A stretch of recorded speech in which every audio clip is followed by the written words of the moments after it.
Good evening friends. आज आपण इथं महाराष्ट्र वन सेवा मेन्स रिलेटेड टॉपिक डिस्कस करायला आलो आहोत. आणि सध्याच रिसेंटलीच आपली एक्झाम झाली आहे प्रिलिम्सची. आणि या प्रिलिम्सच्या एक्झाममध्ये ज्या लोकांना स्कोअर चांगला आलेला आहे त्या लोकांमध्ये एक प्रकारे संभ्रम निर्माण झाला आहे की आता काय करायचं आहे, की एक सिव्हिल सर्व्हिसेसचं प्रिपरेशन करायचं आहे MPSC मधल्या, की फॉरेस्ट सर्व्हिसचं प्रिपरेशन करायचं आहे. तर हा संभ्रम दूर करण्यासाठी हा व्हिडिओ आम्ही घेऊन आलेलो आहोत, की जे मुलं राज्यसेवेची अगोदर ऑब्जेक्टिव्हची तयारी करत होते, ज्या मुलांना कुठल्याही प्रकारचं डिस्क्रिप्टिव्हचं एक्सपोजर नाही आहे, त्या मुलांसाठी हा स्पेसिफिकली व्हिडिओ आहे. आणि जे लोकांना की एक त्यांचे जे मार्केटमध्ये कटअपचे डिस्कशन आहे त्या कटअपच्या वरती मार्क्स आलेले आहेत, त्यांचा सेफ स्कोअर आहे, त्यांच्यासाठी आम्ही एक प्रोग्राम पण घेऊन आलेलो आहोत. तर आम्ही आज या व्हिडिओमध्ये आपण की MPSC वन सेवेची मेन्सची तयारी करण्यासाठी कुठल्या कुठल्या गोष्टी गरजेच्या आहेत, कुठले ऑप्शनल आहेत, त्यासाठी अवेलेबल मटेरियल काय आहे आणि तो कशा प्रकारे प्रिपेअर केला पाहिजे याच्याबद्दल डिस्कशन करणार आहोत. तर मी थोडंसं माझं ब्रीफमध्ये इंट्रोडक्शन देतो. मी महेंद्र बिक्कड. मी लास्ट इयर ज्या ACFच्या आणि RFOच्या सीट्स होत्या त्याच्यासाठी मी ॲग्री इंजिनिअरिंग आणि फॉरेस्ट्री ऑप्शनलची बॅच घेतलेली होती मे महिन्यामध्ये. आणि एकदम शॉर्टमध्ये आम्ही 5 डेजच्या 2 बॅच घेतल्या होत्या. आणि त्या बॅचमध्ये ऑलमोस्ट आमचे 15 विद्यार्थ्यांनी क्लिअर केलेलं आहे 10 दिवसाच्या प्रिपरेशनवरती. ऑलरेडीच फक्त 20 दिवस अगोदर रिझल्ट आला होता. 20 दिवसाच्या अगोदर रिझल्ट येऊन एक 10 दिवस लोकांना प्रिपरेशनसाठी भेटले. त्यामध्ये त्या स्टुडंटनी जवळपास एक 15 स्टुडंट माझ्याकडे एनरोल झाले होते. त्यातले ऑलमोस्ट 12-13 स्टुडंट हे ऑन दी स्पॉट क्लिअर केलेलं आहे त्यांनी त्या 10-12 दिवसामध्ये. तर त्याच्याबद्दल आपण थोडीशी चर्चा करणार आहोत. आणि त्याच्यासोबतच मी परत एकदा जरी लास्ट इयर मी जरी हे पॅटर्न काही लोकांना एक्सपोजर आलेला असेल काय आहे, तरी पण मी एकदा काय पॅटर्न काय आहे एक्झामचा, 2 ऑप्शनल कशा प्रकारे डिवाइड झालेले आहेत, किती त्याचे पेपर्स आहेत, किती मार्क्स आहेत आणि तो कशा प्रकारे लिहिला पाहिजे, कसा अभ्यास केला पाहिजे हे डिस्कस करेल. आणि त्याच्यानंतर मी फॉरेस्ट्रीचा सिलेबस डिटेलमध्ये डिस्कस करेल थोडासा. तो पण मी कुठेतरी कोरिलेट करेन की ऑब्जेक्टिव्ह मेन्सवाला जो सिलेबस होता 2024च्या अगोदरचा त्याच्यासोबत कोरिलेट करेल. त्याचप्रकारे मी ॲग्री इंजिनिअरिंगचा सिलेबस हा कशा प्रकारे आपण जुन्या ऑब्जेक्टिव्ह सिलेबस सोबत कसा कम्पेअर करता येऊ शकतो, कोरिलेट करता कसा येऊ शकतो, जसं की रिमोट सेन्सिंग असेल, सॉईल इरोजन असेल, इरिगेशनचा टॉपिक असेल आणि इंजिनियर लोकांसाठी सोपा असलेला IC इंजिन किंवा मेकॅनायझेशन, फार्म मेकॅनायझेशन हा टॉपिक कसा इझी आहे हे मी तुम्हाला आजच्या लेक्चरमध्ये दाखवून देईल. तर त्यासाठी आता आपण स्टार्ट करूया की माझ्या इंट्रोडक्शनपासून, की मी महेंद्र बिक्कड आहे. मी लास्ट इयर एक बॅच घेतलेली आहे ACF RFOची आणि त्याच्यामध्ये 15 सिलेक्शन आहेत. आणि एक रँक स्टेट 1 रँक हा श्रीजित पाटील हा माझा स्टुडंट आहे. त्याच्यासोबत 3 रँक पण आमचे स्टुडंट आहेत. त्यानंतर 12 रँक आमचे स्टुडंट आहेत. त्यानंतर 22 रँकर निकेतन सर आमचे स्टुडंट आहेत. त्यानंतर 25 रँकर किशोर नलावडे सर आमचे स्टुडंट आहेत. त्यानंतर 27 रँक रोहन देशमुख सर माझे स्टुडंट आहेत. ते ॲग्री इंजिनिअरिंगला माझ्याकडे होते, फॉरेस्ट्रीला नव्हते. त्यानंतर रोहित पॉल सर 30 रँकर पण माझे स्टुडंट आहेत. आणि त्याच्यानंतर 39 रँकर अक्षय खंडागळे सर हे पण माझे स्टुडंट आहेत. तर एवढे सर्व स्टुडंट आहेत. त्याच्याबद्दल बी त्यांची एक पर्टिक्युलर युनिक खासियत काय होती प्रत्येक ह्याची ते तुम्हाला मी इथे एक्सप्लेन करेन. त्याच्यामधून तुम्हाला थोडंसं कॉन्फिडन्स येईल की या लोकांनी कशा प्रकारे आपलं प्रिपरेशन केलं आहे आणि कुठल्या सिच्युएशनमधून ते प्रिपरेशन करून त्यांचं सिलेक्शन झालेलं आहे, जेणेकरून की तुम्हाला कॉन्फिडन्स येईल आणि तुम्हाला एक आयडिया येईल किंवा तुम्ही कदाचित त्या सरांपर्यंत पोहोचताल ते तुम्हाला सांगतील की कशा प्रकारे करता येऊ शकते आणि कशा प्रकारे त्यांनी केलेलं आहे. तर याच्यासाठी मी थोडंसं तुम्हाला एक्सपोजर देतो आहे आजच्या व्हिडिओमध्ये. तर हे पाहूया की आम्ही काय करत आहोत. फॉरेस्ट्री आणि ॲग्री इंजिनिअरिंगची बॅच लॉन्च करत आहोत 19 नोव्हेंबरला. फॉरेस्ट्री 19 नोव्हेंबरला आहे आणि 30 नोव्हेंबरला आम्ही ॲग्री इंजिनिअरिंगची बॅच लॉन्च करत आहोत आमच्या इथं. तर त्याच्यासाठी 19 नोव्हेंबरपासून आम्ही 2 सेशन ओपन सेशन फ्रीमध्ये ठेवलेले आहेत. तर ते 2 ओपन सेशन 19 तारखेला आहेत. त्याच्यात बद्दलचे टायमिंगचं डिटेल्स थोडंसं मुलांसोबत डिस्कस करून आपण टायमिंग हे करू, कारण मुलांची टेस्ट असते 11 ते 12 वाजेपर्यंत रोज डेली टेस्ट देता कंबाईनची. तर ती टेस्टचा टाईम क्लॅश न होण्यासाठी आपण थोडंसं सेपरेट थोडंसं टाईम काढून ह्याच्यामध्ये वेगळ्या टाईमला ठेवूया, जेणेकरून की सगळ्यांना अटेंड करता येईल ते सेशन दोन्हीच्या दोन्ही. तर एक फॉरेस्ट्री आहे ते 19 तारखेपासून स्टार्ट होत आहे आणि ॲग्री इंजिनिअरिंग आहे 30 तारखेपासून स्टार्ट होत आहे. तर आता हे एक पॉईंट झाला की आमच्याकडे कुठले कुठले प्रोग्राम आहे, फॉरेस्ट आणि ॲग्री इंजिनिअरिंग आहे. त्यासोबत मी तुम्हाला सांगितलं की आमचे लास्ट इयरच्या बॅचचे हे सगळे सिलेक्टेड कॅन्डिडेट आहेत. तुम्ही पाहताल ह्या पोस्टरमध्ये की श्रीजित सर आहेत, नागनाथ सर आहेत, हे रोहन देशमुख सर आहेत, हे पॉल सर आहेत, कदम मॅडम आहेत. तर या साईडला तुम्हाला अक्षय खंडागळे सर दिसतील इथं, आणि हे तुम्हाला बाकीचे लोक दिसत आहेत इथं. तर हे सगळे आमचे लास्ट इयरचे स्टुडंट आहेत आणि आम्ही त्यांचा काल सत्कार समारंभ चा प्रोग्राम काल आम्ही इथं केलेला आहे. त्याचे पण व्हिडिओ तुम्हाला यूट्यूबवरती पाहायला भेटतील, त्यांचे फीडबॅक पाहायला भेटतील आणि त्यांचे रील्स पण आहेत. तर तुम्हाला हे सर्व पाहता येऊ शकतं तिथं. तर ही गोष्ट तुम्ही लक्षात ठेवा आणि त्याच्यानुसार तुमचा डिसिजन घ्या. 19 तारखेला फॉरेस्ट्रीची बॅच स्टार्ट होत आहे. त्याच्यामध्ये मी आणखी तुम्हाला ह्याच्यानंतर सांगितलं होतं की आपण थोडंसं स्कीम ऑफ एक्झामिनेशन बघू. फॉरेस्ट मेन्स 2025-24 पासून पॅटर्न चेंज झाला आहे, डिस्क्रिप्टिव्ह झाला आहे. तर 24-25 पर्यंत सेम, म्हणजे आता हा पण डिस्क्रिप्टिव्ह पॅटर्न आहे. आतापर्यंत अगोदर आपण एवढं लक्ष केलेलं नाही याच्यामध्ये डिटेल्समध्ये, पण आता काय आहे की एक्झामचा टाइम ड्युरेशन खूप जादा आहे, 7-8 महिने आहेत. तर लोक प्रिपरेशन चांगल्या प्रकारे करणार आहेत आणि अपॉर्च्युनिटी खूप आहेत. तर अपॉर्च्युनिटी काय आहेत, कशा आहेत, ते मी तुम्हाला इथं एकदा एक्सप्लेन करतो. आपण या स्कीम ऑफ एक्झामिनेशन पर्यंत पाहू.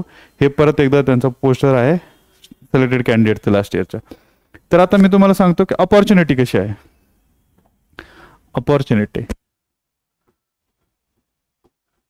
ठीक आहे. तर RFOच्या ऑलमोस्ट 144 सीट्स आहेत.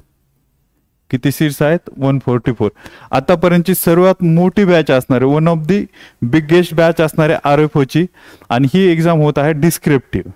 तर याच्यामध्ये काय आहे की खूप सारे मुलं गोंधळलेले आहेत की डिस्क्रिप्टिव्ह करायची का नाही. प्रिलिम्सचा पेपर थोडासा हार्ड आल्यामुळे बाकीच्या लोकांमध्ये आणखी मनामध्ये संदेह आहे की आपण क्लिअर करू शकतो का नाही, कट ऑफ काय कट ऑफ लागेल, कशा प्रकारे लागेल.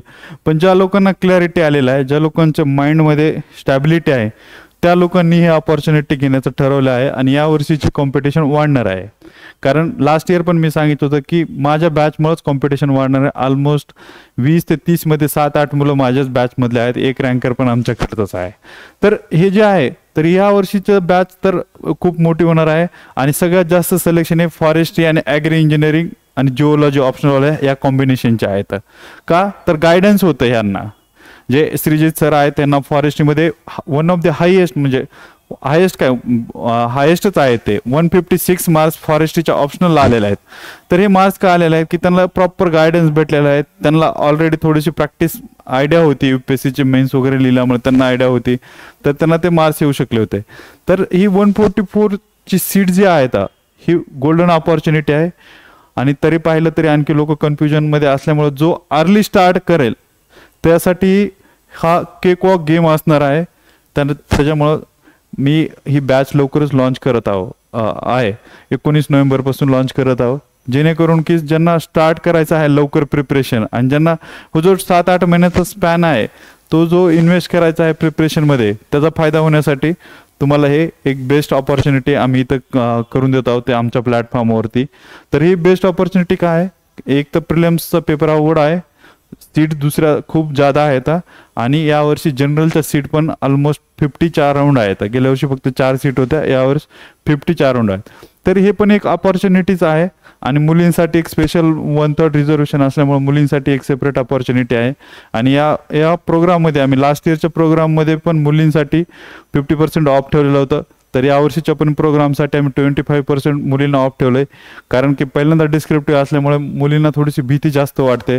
आता एक्सपोजर नसते, मुलांना एवढं एक्सपोजर भेटत नाही आहे, त्यांना तेवढं गायडन्स भेटत नाही. तर कमी पैशामध्ये थोडंसं अफोर्डेबल कॉस्ट असलेलं ह्याच्यामध्ये फीमध्ये आम्ही हा प्रोग्राम मुलींसाठी 25% डिस्काउंटवरती रन करत आहोत. तर मुलींनी पण याचा बेनिफिट घेतला पाहिजे आणि लवकरात लवकर आपलं प्रिपरेशन स्टार्ट केलं पाहिजे. तर 144 सीट्स सगळ्याला माहिती आहेत. आणि 32 ACFच्या सीट याची खूप शक्यता आहे. जरी यावर्षी जरी प्रयत्न केला थोडा बहुत, तरी या सीट यावर्षीच ॲड होतील. आणि जरी कदाचित समजा यावर्षी जरी नाही आल्या तर नेक्स्ट इयर 100% 32 ज्या ACFच्या सीट सँक्शन झालेल्या आहेत त्या पुढच्या वर्षीच्या एक्झामसाठी, म्हणजे मे महिन्याची प्रिलिम होणार आहे त्यासाठी पण ॲड होऊ शकतं. त्याच्यामुळं एक्झाम ही कंटिन्यू होतच राहणार आहे. एक्झाम आणि सीट्स येत राहणार आहेत दरवर्षी, तर त्याचा पण बेनिफिट होणार आहे आपल्याला. तर सगळ्यांनी हा बेस्ट टाईम आहे की आता हा बॅच जॉईन करायचा, कोणते फॉरेस्ट्रीची बॅच. आणि फॉरेस्ट्री आणि ॲग्री इंजिनिअरिंगमध्ये खासियत काय आहे की याचं गायडन्स अवेलेबल आहे पुण्यामध्ये. क्वालिटीच्या नोट्स आहेत, त्या क्वालिटीची टीचिंग आहे, आणि जे काही कन्सेप्ट आहे त्या क्लासमध्येच क्लिअर केलं जातं. जे काही डेफिनेशन वगैरे पाठ करायच्या, जे काही मगअप करायच्या गोष्टी आहेत, रिकॉल करायच्या गोष्टी आहेत, त्या सर्व क्लासमध्येच करून घेतल्या जातील. त्याच्यामुळे तुम्हाला एक्स्ट्रा कुठलंही बर्डन दिलं जाणार नाही आहे. तुम्ही 21 डिसेंबरपर्यंत तुमचा कंबाईनच्या प्रिलिम्सच्या प्रिपरेशनसाठी यू पीपल आर फ्री. तुमचा फक्त सकाळचा टाईम, मॉर्निंगचा टाईम फक्त क्लाससाठी इन्व्हेस्ट करा तुम्ही, बाकीचा टाईम तुमच्या प्रिपरेशनसाठी. त्याच्यामुळं कंबाईनचं प्रिपरेशन ह्याचा मी क्लॅश होऊन देणार नाही ह्याची काळजी घेतलेली आहे, कारण मी पण तुमच्यामधला एक आहे. मला तुमच्या सर्व सिलेबसची जाणीव आहे, तुमच्या पॅटर्नची जाणीव आहे, तुमच्या प्रिपरेशनची पूर्ण मला अंडरस्टँडिंग आहे की कशा प्रकारे प्रिपरेशन होतं. तर या सर्व गोष्टीचे एकदम मी पूर्ण ॲनालिसिस करूनच माझा सकाळी आपल्या क्लासचा टायमिंग मी सकाळी ठेवलेला आहे, जेणेकरून की ऑफिसमध्ये बी जे असतील. सगळ्यात विशेष म्हणजे मला हे सांगायचं आहे की जे लोक क्लासमध्ये ग्रेड बी किंवा ग्रेड सी, कंबाईन गट ब याच्यामधून जे सिलेक्ट झालेले आहेत आणि ज्यांना ACF किंवा RF व्हायची इच्छा आहे, ज्यांचा स्कोअर चांगला आहे, त्यांना पण बेनिफिट व्हावं याच्यासाठी मी ऑफिस आवरच्या अगोदरच क्लासचा टायमिंग ठेवलेला आहे, जेणेकरून की सगळ्यांना त्याचा फायदा घेता येईल, की लाईव्ह क्लासेस करता येतील अटेंड. इव्हन तुम्हाला ऑफलाईन जरी नाही येता आलं तरी तुम्ही लाईव्ह ऑनलाईन ॲपवरती जॉईन करू शकता. आणि त्याच्यामुळं लाईव्ह जॉईन केल्यामुळे कसं रुटीन पण फॉलो होतो आणि तुमचं पास होण्याची जास्त, तुमच्या अंडरस्टँडिंग वाढण्याची जास्त शक्यता असते. तुमचे सगळे doubts live on the spot clear होतात. तर तुम्हाला रोजच्या रोज लिंक पण लागते. तर हे फायदा त्यांना पण व्हावा, त्यांच्यासाठी पण मी टायमिंग थोडंसं हे केलेलं आहे. आणि इव्हन त्यांच्यासाठी मी म्हणतो की जे ऑलरेडी सर्व्हिसमध्ये आहेत गट ब आणि क मध्ये, त्यांच्यासाठी मी सरांना सांगेल की 25% डिस्काउंट त्यांना पण देण्यासाठी. तर ही एक आणखी गोल्डन अपॉर्च्युनिटी आहे की जे गट ब आणि गट क मध्ये सिलेक्टेड आहेत त्या लोकांसाठी. तर येथपर्यंत आलो की अपॉर्च्युनिटी. आणि RFO सारखी बेस्ट पोस्ट नाही आहे, इव्हन ACF पेक्षा बेस्ट RFOची पोस्ट आहे असं सगळ्यांचं ॲनालिसिस आहे. मी याच्यावरती म्हणजे ग्रेड क्लास 1 क्लास 2 ही वेगळी गोष्ट आहे, पण ज्याचं जी आपला प्रोफाईल आहे ज्या जॉबची, त्या जॉबच्या प्रोफाईलवरून असंच समजतंय लोकांच्या बोलण्यावरून की मोर चॅलेंजिंग आणि डायनामिक जी काही जॉब प्रोफाईल आहे ती RFOची आहे ACF पेक्षा. तर काही लोक ACF पेक्षा RFOला प्रेफरन्स देतात. तर मला वाटतं की 144 सीट ही एकदम गोल्डन अपॉर्च्युनिटी आहे. तर मला वाटतं सगळ्यांनी ग्रॅब केली पाहिजे आणि कोणी या अपॉर्च्युनिटीला ग्रँटेड नाही घेतलं पाहिजे आणि वेस्ट तर नाहीच केली पाहिजे. मी तुम्हाला सांगतो की जेवढे माझे स्टुडंट आहेत याच्यामधला मी तुम्हाला एक स्टुडंट सांगतो, याच्यातून तुम्हाला लक्षात येईल. हा अक्षय खंडागळे सर आहेत. यांना RFO भेटते यावर्षीच्या 39 रँक आहे. आणि अक्षय खंडागळे सर हे प्युअर MPSC करणारे, ऑब्जेक्टिव्हची प्रिपरेशन करणारा स्टुडंट आहे. यांना कसल्याही प्रकारचा अगोदर डिस्क्रिप्टिव्हचा कुठलाही एक्सपोजर नाही, त्यांनी UPSCची कधी प्रिलिम पण दिलेली नाही. तर अशा प्रकारे कोर MPSCचा स्टुडंट, ऑब्जेक्टिव्हचा स्टुडंट होता, तो माझ्याकडे आला एप्रिल महिन्यामध्ये जेव्हा आपला रिझल्ट लागला तेव्हा. आणि आम्ही इनॉग्रेशन सेशन ठेवलं होतं, त्यावेळेस ते आले आणि त्यांनी सांगितलं की सर मला काहीच आयडिया नाही आहे, ऑब्जेक्टिव्हचा मी तयारी करत होतो आतापर्यंत, अचानक माझी प्रिलिम निघाली आणि माझी इच्छा की मी तयारी करावा, पण मला कन्फ्युजन होते की मला झेपेल की नाही आहे. आणि टाईम पण नाही आहे माझ्याकडे जास्त, 15 दिवस टाईम आहे म्हणे फक्त, आणि 15 दिवसामध्ये 2 ऑप्शनल करायचे आहे. तर मी म्हटलं की तुमचं optional forest and agri engineering आहे, फॉरेस्ट्रीची जिम्मेदारी मी घेतो, मी रिस्पॉन्सिबिलिटी घेतो फॉरेस्ट्री 5 दिवसामध्ये करून द्यायची. आणि मी 5 दिवसाची बॅच लॉन्च केली होती फॉरेस्ट्रीची. आणि तुम्हाला मी सांगतो की सरांना रोज भीती वाटायची. मी फक्त सरांना सांगितलं होतं, अक्षय सरांना, की तुम्ही मी फक्त क्लासमध्ये सांगतोय तेवढ्याच गोष्टीकडे लक्ष द्या, बाकी कुठल्याही गोष्टीचं बर्डन घेऊ नका. जेवढ्या डेफिनेशन मी क्लासमध्ये सांगितलं तेवढं डेफिनेशन पाठ करा. जेवढ्या स्पेसिसची नावं सांगितलेत मी, आणि सिंपल स्पेसिसची नावं सांगितलेत तुम्ही, साल्ट्री असेल, शोरिया रोबस्टा असेल, त्यानंतर टीक असेल, टेक्टोना ग्रँडिस असेल, त्याच्यानंतर पलाश असेल, ब्युटिया मोनोस्पर्मा असेल, एकदम सिंपल. पुन्हा सँटल अल्बम असेल, अझडिक्टा इंडिका असेल, नीमची ट्री वगैरे, एकदम सिंपल. टॅमरंडस इंडिका, चिंच असेल, एवढ्या सोप्या स्पेसिसच्या गोष्टी मी त्यांना सांगितल्या होत्या. आणि ह्या सर्व गोष्टी मी क्लासमध्ये पाठांतर करून घेतल्या होत्या मुलांकडून.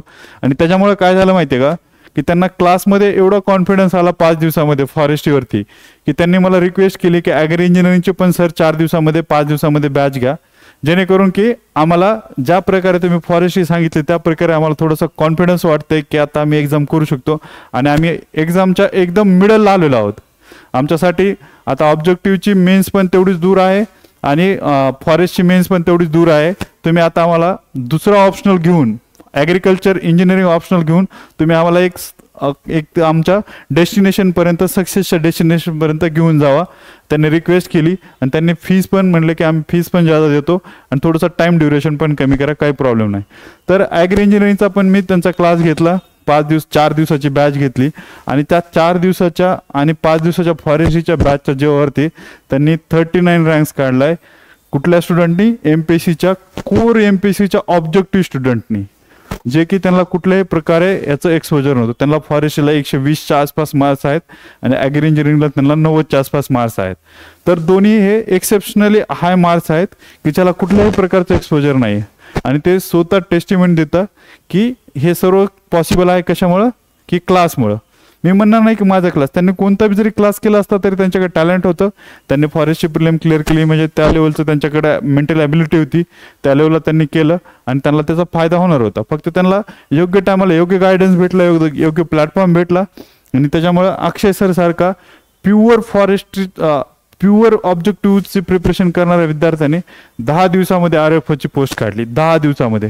तुम्ही त्यांना भेटा, त्यांना बोला, त्यांचा नंबर अवेलेबल आहे माझ्याकडे, मी तुम्हाला नंबर प्रोव्हाइड करतो. तर त्याच्यामुळे कुठल्याही ऑब्जेक्टिव्हच्या स्टुडंटना घाबरायची गरज नाही.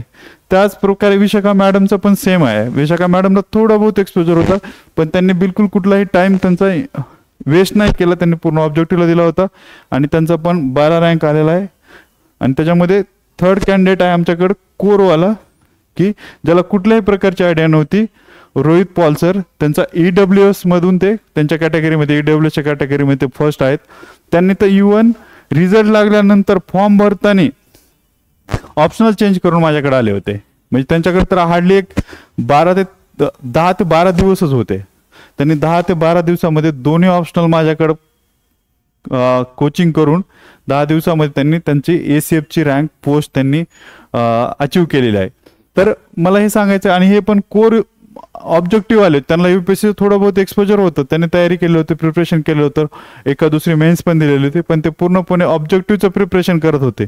आणि या ऑब्जेक्टिव्हच्या प्रिपरेशनपासून त्यांनी 10 दिवसामध्ये डायव्हर्ट होऊन त्यांचा हा ACF वाला अचिव्हमेंट त्यांनी केलेली आहे. तर ही अचिव्हमेंट कशामुळे पॉसिबल झाली आहे? की क्लासमुळे. कारण एवढ्या कमी टाइमात कन्साइज वेनी तयारी करणं खूप अवघड जातं आहे आणि ते क्लास थ्रू भेटतंय. तर हे प्लॅटफॉर्म बनवण्याचं, प्लॅटफॉर्म देण्याचं काम जे आम्ही केलं होतं त्याबद्दल आम्हाला थोडासा आनंद होतोय. आणि आम्हाला वाटतंय की नेक्स्ट एवढी तरी बॅच ही एक 144 वाले RFOची आहे. ह्या बॅचला व्यवस्थित गायडन्स करणं हे आम्ही ॲज अ टीचर म्हणून रिस्पॉन्सिबिलिटी घेतलेली आहे आणि ते मी फुलफिल करणार आहे. आणि त्यासाठी आम्ही 19 नोव्हेंबरपासून फॉरेस्ट्रीची बॅच लॉन्च केलेली आहे. तर मी तुम्हाला हे सांगितलं. आता आपण बॅचबद्दल बोललो, अपॉर्च्युनिटीबद्दल बोललो, जे काही सीट्स आहेत त्याच्याबद्दल बोललो. आता आपण थोडंसं याच्या पॅटर्नबद्दल बोलू. कारण खूप सारे मुलं, आता 144 जागा असल्यामुळे खूप साऱ्या नवीन मुलांची प्रिलिम्स निघणार आहे. तर त्यांना पण आयडिया असायला पाहिजे की एक्झॅक्टली हे काय चाललेलं आहे. तर हे मी तुम्हाला एकदा फॉरेस्टच्या एक्झामची स्कीम समजून सांगतो की काय आहे, याच्यामध्ये कशा प्रकारे पेपर डिवाइड झालेत, किती मार्क्सची एक्झाम आहे आणि ते कसे होते, इंटरव्ह्यू आहे का, कसं आहे, किती मार्क्सचा आहे हे सांगतो. तर ह्याच्यामध्ये 2 पेपर आहेत, ऑप्शनल 1 आणि ऑप्शनल 2. आणि प्रत्येक ऑप्शनल हा 200 मार्क्ससाठी आहे, 200 मार्क्ससाठी. हे सांगितलं 200 मार्क्स. वैकल्पिक पेपर 1 200 मार्क्स, वैकल्पिक पेपर 2 300 मार्क्सचा आहे. 3 तासाचा एक पेपर असणार आहे. 200 मार्क्सचा एक पेपर आहे आणि हा मीडियम फक्त इंग्लिश असणार आहे. काही लोकांना कन्फ्युजन आहे आणखी की मीडियम कुठला असणार आहे, परंतु मीडियम हे कंपल्सरी इंग्लिश आहे. कंपल्सरी इंग्लिश आहे. तुम्हाला मराठीत वगैरे लिहिता येणार नाही आहे, हा टेक्निकल सब्जेक्ट असल्यामुळं. आणि पूर्ण मेन्स ही 400 मार्क्सची होती. एकूण गुण 400 मार्क्स होता पेपर 1 पेपर 2चे मिळून. आणि 50 मार्क्सचा इंटरव्ह्यू आहे. असा 450 मार्क्सचा ह्या पूर्ण सिलेबस आहे. आणि हा डिवाइड केलेला आहे 2 स्टेजमध्ये, एक प्रिलिम आणि मेन्स. प्रिलिम, मेन्स आणि इंटरव्ह्यू. प्रिलिम्स ही क्वालिफाईंग आहे, मेन्स हे 400 मार्काचे आहे. त्याच्यामध्ये 400 मार्क्समध्ये 200 मार्काचे 2 ऑप्शनल सब्जेक्ट आहेत आणि 50 मार्काचा इंटरव्ह्यू आहे. तर याच्यामध्ये पूर्ण जो सिलेबस आहे तो ऑलमोस्ट कॉपी पेस्ट करून घेतलेला आहे UPSCच्या IFS मेन्समधून. आणि त्यांच्यामध्ये जे कॉम्बिनेशन होते ऑप्शनलचे तेच कॉम्बिनेशन आपल्याकडे पण ठेवलेले आहेत MPSCमध्ये पण. ते सेम कॉम्बिनेशन यूज केले जातात. तर इथं agriculture engineering, animal husbandry, botany, chemical engineering, chemistry, civil engineering, त्यानंतर फॉरेस्ट्री, त्यानंतर geology, mathematics, mechanical engineering, physics, statistics आणि झुलॉजी. तर आपल्याकडे काही स्टुडंटनं फिजिक्स पण ऑप्शनल घेतलेला आहे, हे पण लक्षात यायला पाहिजे. मेकॅनिकल इंजिनिअरिंग आहे, सिव्हिल इंजिनिअरिंग आहे, केमिकल इंजिनिअरिंग आहे, ॲग्री इंजिनिअरिंग आहे. हे 4 इंजिनिअरिंगचे सब्जेक्ट आहेत. बाकी मग फॉरेस्ट्री एक आहे आणि हे कॉम्बिनेशन त्यांनी सांगितल्याप्रमाणे कॅन्डिडेटला फॉलो करायला लागते. तर ॲग्रिकल्चर आणि ॲग्री इंजिनिअरिंग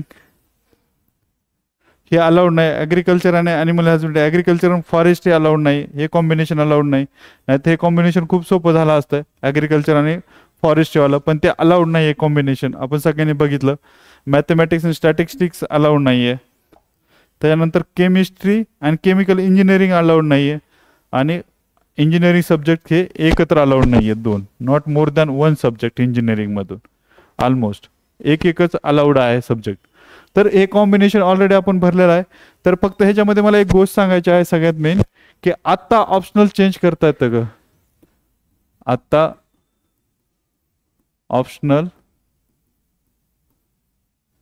चेंज करू शकतो का? चेंज करू शकतो का?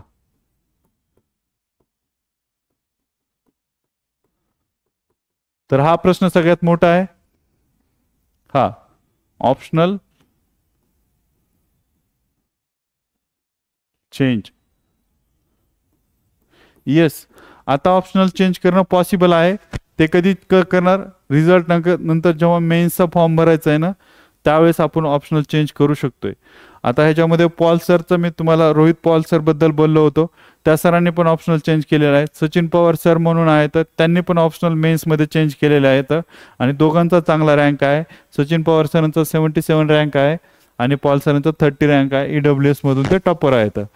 तर याच्यामधून आपल्याला एक लक्षात येतं की आपण एक्झामच्या रिझल्ट नंतर ऑप्शनल चेंज करू शकतो. त्याच्यामुळे कोणाबद्दल जर काही, कोणाची जर गडबडी झालेली असेल, कोणाला काही इश्यू आलेला असेल फॉर्म भरताना, कोणाला आयडिया नसेल, कोणाला गायडन्स नसेल, तर चुकून दुसरे ऑप्शनल भरले गेले असले तरी तुम्हाला ते रेक्टिफाय करता येतात. आणि मला वाटतं सगळ्यात बेस्ट ऑप्शनल आहे इंजिनिअरिंगवाल्या लोकांसाठी. इंजिनिअरिंगवाल्यासाठी सगळ्यात बेस्ट ऑप्शनल आहे पहिला फॉरेस्ट्री ऑप्शनल. जेवढे काही सिलेक्शन झालेत ते फॉरेस्ट्रीमधून झालेले आहेत. फॉरेस्ट्री ऑप्शनलचं कॉम्बिनेशन असलं तर 1 रँकर असेल, 2 असेल, 3 असेल, सर्व 4 रँकर असतील. ह्या सगळ्यांचे पहिला ऑप्शनल हा फॉरेस्ट्री ऑप्शनल आहे आणि त्याच्यासोबत दुसरा ऑप्शनल होता ॲग्री इंजिनिअरिंग किंवा जिओलॉजी. तर इंजिनिअरिंगच्या लोकांसाठी हे कॉम्बिनेशन एकदम बेस्ट आहे, फॉरेस्ट्री, ॲग्री इंजिनिअरिंग किंवा जिओलॉजी. कारण जिओलॉजी आणि ॲग्री इंजिनिअरिंग हे दोन्ही अवघड ऑप्शनल होते, तर या लेवलचं प्रिपरेशन कोणी करू शकत नाही. आणि मला वाटतं हे कॉम्बिनेशन अलाउड असू शकते, पण ते दोन्ही अवघड आहेत ऑप्शनल, ॲग्री इंजिनिअरिंग आणि जिओलॉजी. तर कॉम्बिनेशन काय? फॉरेस्ट्री, आयदर फॉरेस्ट्री सोबत तुमचं ॲग्री इंजिनिअरिंग एक पाहिजे किंवा फॉरेस्ट्री प्लस जिओलॉजी. हे जर तुम्ही मेकॅनिकल इंजिनिअरिंग, सिव्हिल इंजिनिअरिंग केलेले असेल किंवा प्रोडक्शन केलेलं असेल, इन्स्ट्रुमेंटेशन केलेलं असेल, तर त्या लोकांनी ॲग्री इंजिनिअरिंग घ्यायला काही हरकत नाही. लास्ट इयर जे काही सिलेक्शन आहे ते ॲग्री इंजिनिअरिंगमधून जास्त आहे. ॲग्री इंजिनिअरिंगचं सिलेक्शन का जास्त आहे की जे काही सिलेबस होता राज्यसेवा ऑब्जेक्टिव्ह मेन्सचा, त्याच्यामधला सॉईल इरोजनवाला टॉपिक जशाला तसा इकडं 70% मॅच होत होता. गली इरोजन असेल, रील इरोजन, स्प्लिट असेल, स्प्लॅश असेल, हे सगळं वॉटर इरोजन असेल किंवा बंडिंग असेल, टेरेसिंग असेल, ह्या सर्व कन्सेप्ट तिकडं होत्या. त्यानंतर पूर्ण रिमोट सेन्सिंगवाला पार्ट तिकडं होता. रिमोट सेन्सिंगवाला पार्ट ॲग्री इंजिनिअरिंगमध्ये पण आहे आणि रिमोट सेन्सिंगवाला पार्ट ऑब्जेक्टिव्ह मेन्समध्ये पण होता. तर त्याच्यामुळं जास्त काही प्रिपरेशन करायची गरजच नाही. पेपर 1मध्ये ॲग्री इंजिनिअरिंग तर ऑलमोस्ट आपल्याला किती भेटले? ऑलमोस्ट 40 ते 50 मार्क्सचा रिमोट सेन्सिंगवरती क्वेश्चन भेटले दोन्ही मिळून. तर हे जे कॉम्बिनेशन होतं हे कॉम्बिनेशन बेस्ट कॉम्बिनेशन राहिलं होतं. त्यानंतर खूप साऱ्या मुलांचं मेकॅनिकल इंजिनिअरिंग ग्रॅज्युएशन असतं, तर IC इंजिनिअरवाला टॉपिक पण जो काय फार मेकॅनिशियन आहे तो पण काय जादा अवघड गेलेला नाही लोकांना. तर एक 4 दिवसाच्या प्रिपरेशनमध्ये पण लोकांना 90+ मार्क्स आलेले आहेत. तर हे कशामुळं की त्यांना ऑलरेडी सिलेबसमध्ये एक्सपोजर असल्यामुळं.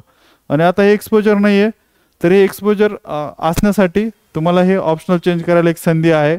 तर सगळ्यांनी हा ऑप्शनल चेंज करता येतोय, हे कन्सेप्ट काय आहे हे समजून घ्या आणि तुमच्या मेन्सचा फॉर्म भरताना ऑप्शनल चेंज करून घ्या, ज्यांचं कोणाचे ऑप्शनल चुकले असतील ते.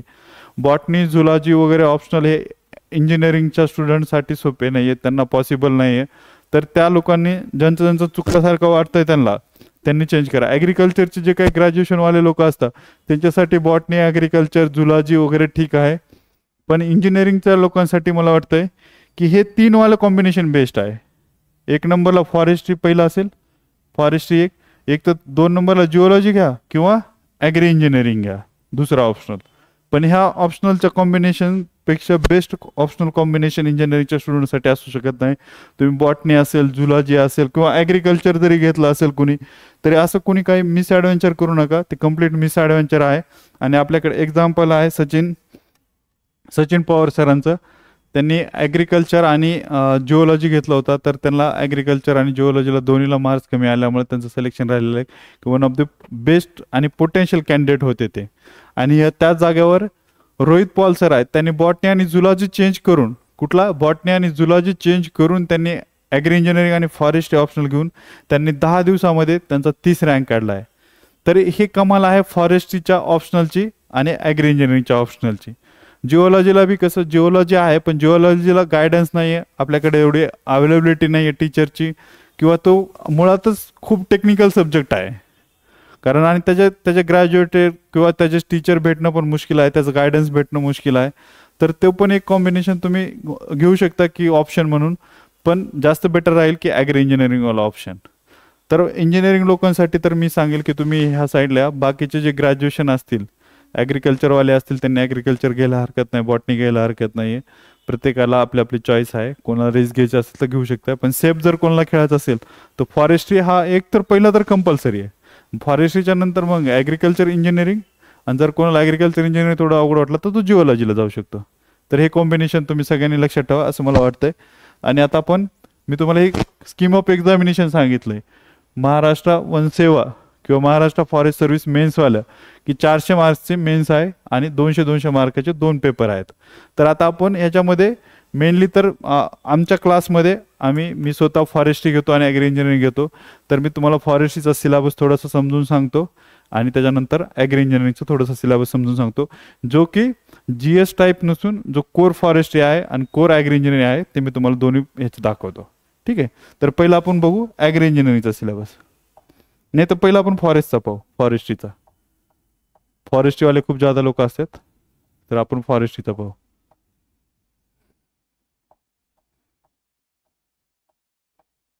हा ना, झूम करतो फक्त ते यायला पाहिजे.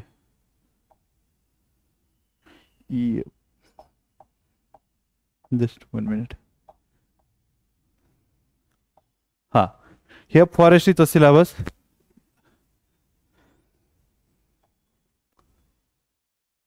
होतं क्लिअर आहे.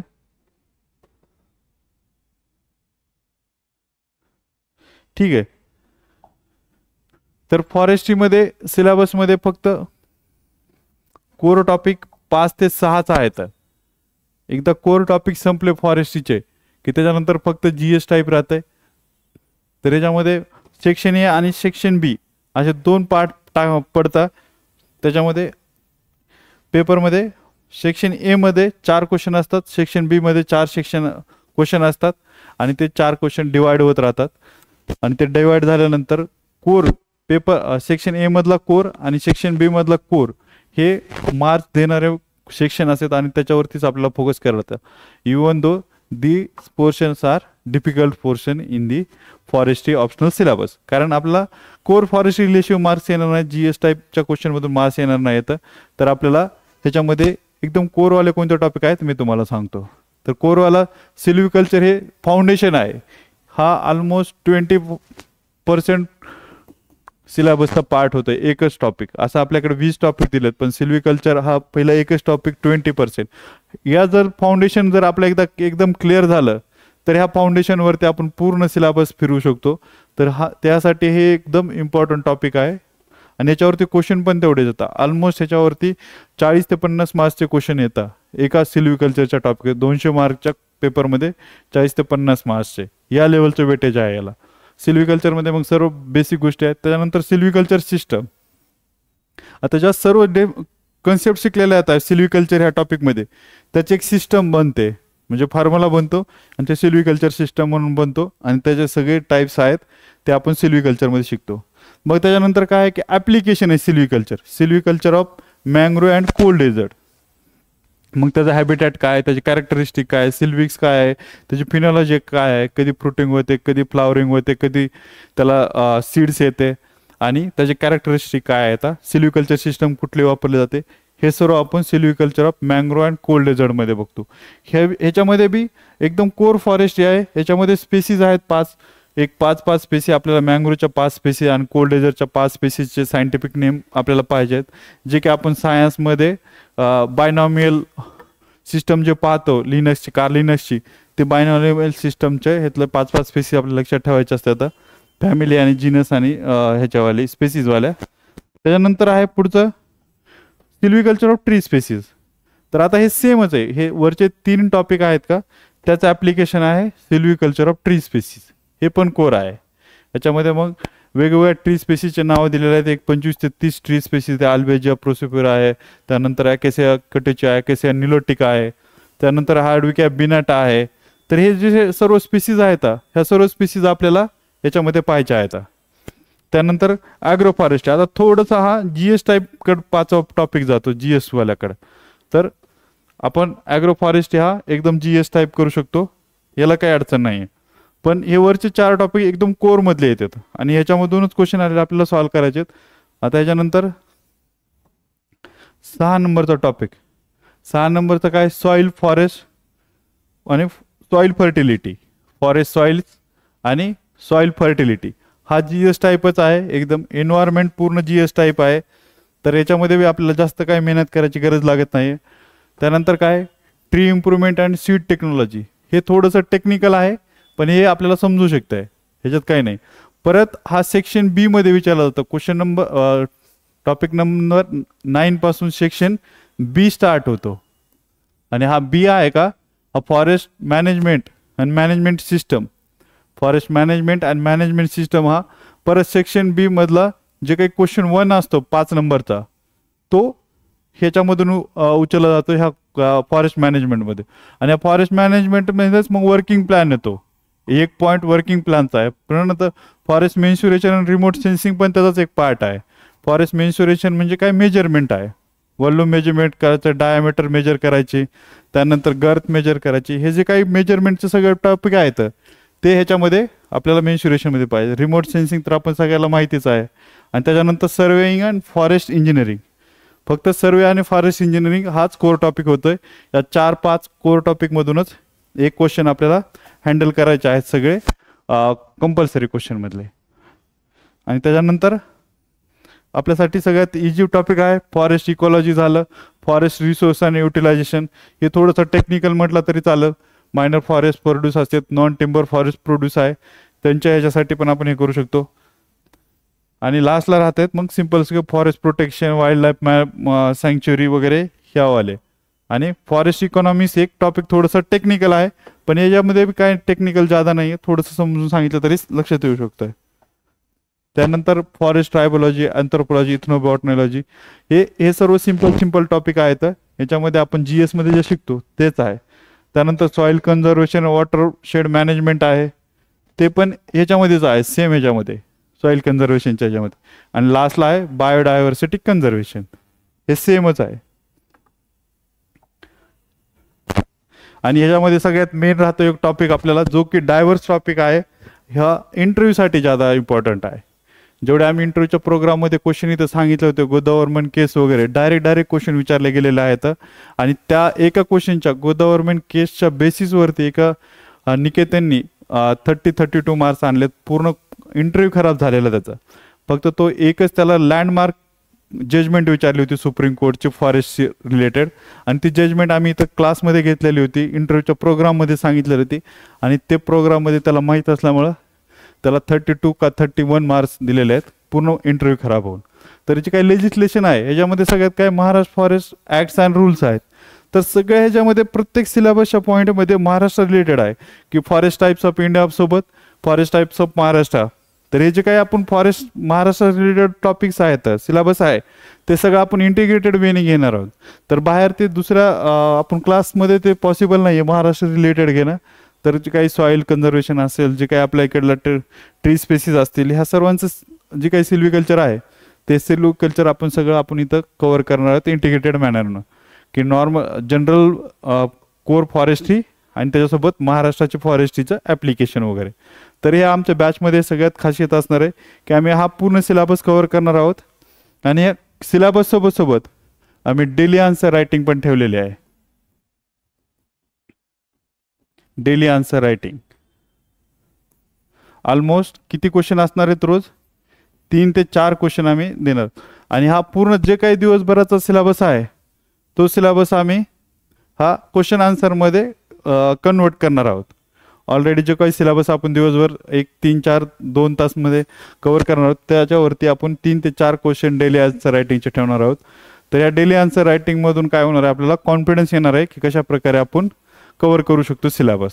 त्यासोबत डेली आन्सर रायटिंगसोबत काय असणार आहे, मिनी टेस्ट असणार आहे. Weekly mini test. Mini test कधी? वीकली. वीकली मिनी टेस्ट झाल्यानंतर काय नोट्स प्रोव्हाइड करणार आहोत आम्ही. तर या 3 गोष्टी आमच्या प्रोग्राममध्ये इन्क्लूड असणार आहेत.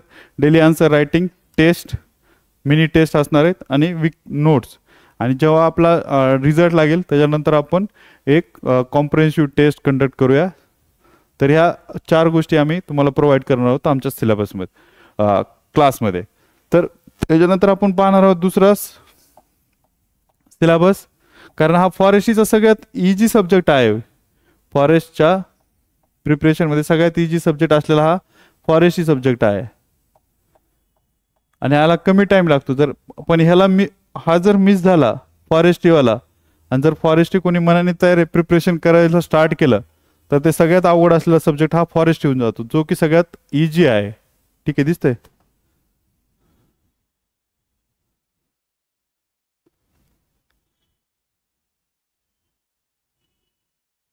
ठीक आहे. तर हा ॲग्री इंजिनिअरिंगचा सिलेबस आहे. हा ऑलमोस्ट पेपर 1 जर सेक्शन 1, इथं पेपर 1 नाही आहे, IFS मध्ये पेपर 1 होतो, इथं IFS मध्ये MPSC मध्ये सेक्शन 1 होतो, ए होतो. तर सेक्शन A1 मधले सगळे टॉपिक हे MPSCच्या ऑब्जेक्टिव्हच्या सिलेबसशी रिलेटेड आहे. सॉईल अँड वॉटर कन्झर्वेशन, हे बघा पूर्णच्या पूर्ण, गली इरोजन असेल, गली कंट्रोल असेल, ह्या सर्व टॉपिक आहेत. हे सर्व टॉपिक हे ऑब्जेक्टिव्हमध्ये कव्हर झालेले आहेत ऑलरेडी. हे बघा, गली कंट्रोल असेल, टेम्पररी अँड परमनंट स्ट्रक्चर असेल, फार्म पॉन्ड असेल, लँड डेव्हलपमेंट असेल, त्यानंतर रेनफॉल आणि हे रन ऑफ आहे. तर ह्या सर्व गोष्टी आहेत. ह्या सर्व गोष्टी आपल्याला ऑब्जेक्टिव्हच्या मेन्सच्या GS4 मध्ये झालेल्या आहेत. त्यानंतर दुसरा टॉपिक आहे aerial photography and remote sensing. हा पूर्ण टॉपिक आपला ह्याच्यामध्ये कव्हर झालेला आहे ऑब्जेक्टिव्हच्या मेन्समध्ये GS4 मध्ये. त्यासोबतच इरिगेशन आहे. इरिगेशन मधलं ड्रीप इरिगेशन असेल, स्प्रिंकलर इरिगेशन असेल, फ्लड इरिगेशन असेल, ह्या सर्व कंट्रोल इरिगेशन असेल, ड्रेनेज सिस्टम असेल, ड्रेनेज सिस्टम. तर ह्या सर्व गोष्टी ह्या ऑलरेडी आपल्या ह्याच्यामध्ये कव्हर झालेल्या आहेत. कुठं? ऑब्जेक्टिव्हच्या सिलेबसमध्ये. त्याला फक्त मी डिस्क्रिप्टिव्हच्या फॉर्ममध्ये कन्वर्ट करून देणार आहे तुम्हाला. त्याच्यामुळे ॲग्री इंजिनिअरिंगचा हा पोर्शन तो आहे एकदम इजी आहे, हा मार्क्स देणारा पोर्शन आहे. त्याच्यामुळेच ॲग्री इंजिनिअरिंगच्या सिलेबसमध्ये मुलांना मार्क्स आलेले आहेत. तर एक सेकंद, खाली एक टॉपिक राहतोय शिल्लक.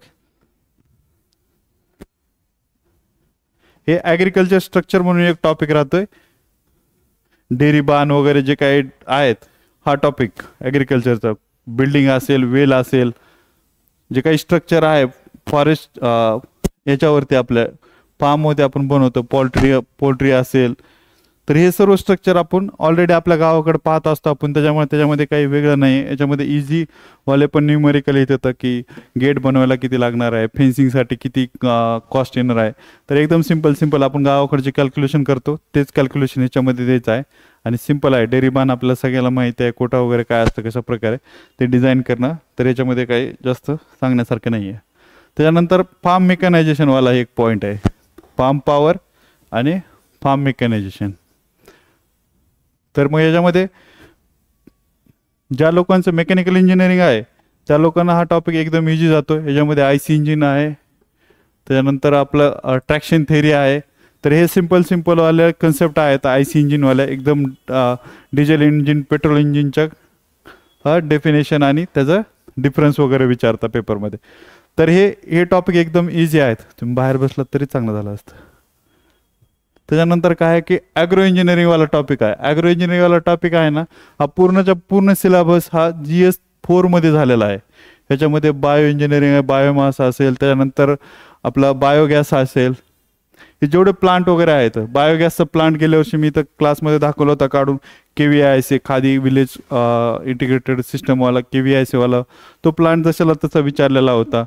तर तो प्लांटची डायग्राम ज्याला माहिती होती गॅसिफिकेशन, त्या सगळ्या डायग्राममुळं एकदम इझी झाला पेपर ॲग्री इंजिनिअरिंगचा लास्ट टाईमचा. आणि मी तर क्लासमध्ये ती डायग्राम काढून दाखवली होती, 2दा-3दा काढून घेतली होती, की मला माहीत होतं की याच्यावरती क्वेश्चन बायोगॅसवरती क्वेश्चन फिक्स येणार आहे. त्याचे जे काही सिस्टम होते ते सगळे क्वेश्चन आम्ही तर क्लासमध्येच करून घेतलेले होते. त्याच्यामुळं हे एक काही पॉईंट जास्त अवघड नव्हता. त्यानंतर लास्टला होता की ॲग्रिकल्चर प्रोसेस इंजिनिअरिंग, की फूड प्रोसेसिंगवाले जे काही टॉपिक आहेत ते सगळे एकदम सोपे टॉपिक आहे. ग्रेडिंग कशी केली जाते, त्यानंतर सेविंग कशी केली जाते, त्यानंतर आईस्क्रीम मेकिंग कशी, बटर मेकिंग कशी, हे जे काही सगळ्या प्रोसेस होत्या ॲग्रिकल्चर प्रोसेसिंगमधल्या त्या सगळ्या प्रोसेस विचारल्या जातात आणि इझी असतात एकदम. आपण व्यवस्थित ज्या काही ऑलरेडी पाहिलेलं आहे आता, की मिल्क प्रोसेसिंग, डेअरी प्रोडक्ट कसं, स्टरलायझेशन कसं केलं जातं. तर ह्या ज्या काही सोप्या सगळ्या गोष्टी होत्या त्या एकदम व्यवस्थित करता येतात आपल्याला. आणि मला लास्ट इयर सांगितलं होतं, याच्यावरती काही लास्ट इयर जास्त क्वेश्चन नाही आलेला पाश्चरायझेशन वगैरेवरती, पण मला वाटतं की आता येईल. आणि सगळ्यात लास्टला आहे instrumentation computer application in agriculture engineering.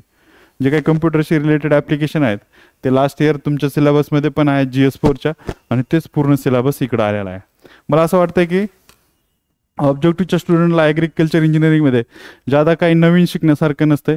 त्यांना ऑलरेडी 70% गोष्टी माहीत आहेत, त्यामुळे तो एकदम सोपा जातोय. फक्त त्याच्यामध्ये प्रॉब्लेम काय, न्यूमरिकल आहेत. आणि न्यूमरिकल आपल्याला खूप अवघड न्यूमरिकल विचारताय. लास्ट इयर तर UPSCच्या IFS पेक्षा पेपर ॲग्री इंजिनिअरिंगचा अवघड होता. पण त्याच्यामध्ये काय होतं की जे होतं ते सोपं होतं. जे नॉन न्यूमरिकलवाला पार्ट होता, कन्सेप्च्युअल थेरॉटिकल पार्ट होता, तो एकदम सिंपल होता. त्याने विचारताना सॉईल इंजिनिअरिंगची 3दा डेफिनेशन विचारली होती, एकच डेफिनेशन 3दा लिहायची होती. इरिगेशनवरती सोपा क्वेश्चन विचारला होता. रिमोट सेन्सिंगवरती एकदम इझी क्वेश्चन होते 20-30 मार्कचे. 30 मार्कचं तिथून रिमोट सेन्सिंग आलेलं होतं. त्यानंतर त्यांनी ह्याच्यावरती IC इंजिन आणि डिझेल आणि पेट्रोल इंजिनवरती क्वेश्चन एकदम सोपा क्वेश्चन विचारला होता फार्म मेकॅनायझेशनमधून. आणि फूड प्रोसेसिंगवरती काही क्वेश्चन जास्त दिसले नाही आहेत, आणि ते होते तरी न्यूमेरिकलवाले क्वेश्चन होते. तर ते पण आपण बघू त्याच्यामध्ये कशा प्रकारे करता येऊ शकतं. तर मला वाटतं की अशा प्रकारे ॲग्री इंजिनिअरिंग फॉरेस्ट्री एक कॉम्बिनेशन बेस्ट आहे. आणि याचा सिलेबस पण मी तुम्हाला दाखवला आहे, स्कीम ऑफ एक्झामिनेशन सांगितलेलं आहे. तर जो काही आम्ही 19 नोव्हेंबरला जो प्रोग्राम स्टार्ट करत आहोत फॉरेस्ट्रीचा, तर त्याचं मला वाटतं की सगळ्यांना बेनिफिट व्हावं म्हणून आम्ही लवकर स्टार्ट केलेला आहे. तर 19 तारखेला हा फॉरेस्ट्रीचा प्रोग्राम फ्री ओपन सेशन आहे सर्वांसाठी. तर ज्यांना कोणाला ओरिएंटेशनसाठी यायचं आहे त्यांनी या, तुम्हाला एक आयडिया येऊन जाईल की कशा प्रकारे प्रिपरेशन करायचं आहे आणि कुठल्या डायरेक्शनमध्ये आपल्याला प्रिपरेशन घेऊन जायचं आहे. तर यावेळेस मी एक IFS सर आहेत, त्यांना ऑलरेडी एक ॲग्री इंजिनिअरिंग अँड फॉरेस्ट्री ऑप्शनलमध्ये बेस्ट मार्क्स आलेले आहेत ऑल ओव्हर इंडिया. त्या सरांना मी इन्व्हाइट केलेलं आहे. तर त्या सरांचा पण इन्साईट तुम्हाला भेटू शकतं आणि त्याचा आपल्याला सर्वांना याच्यामध्ये फायदा होऊ शकतो. So join us on 19th November for the forestry optional open session. Thank you.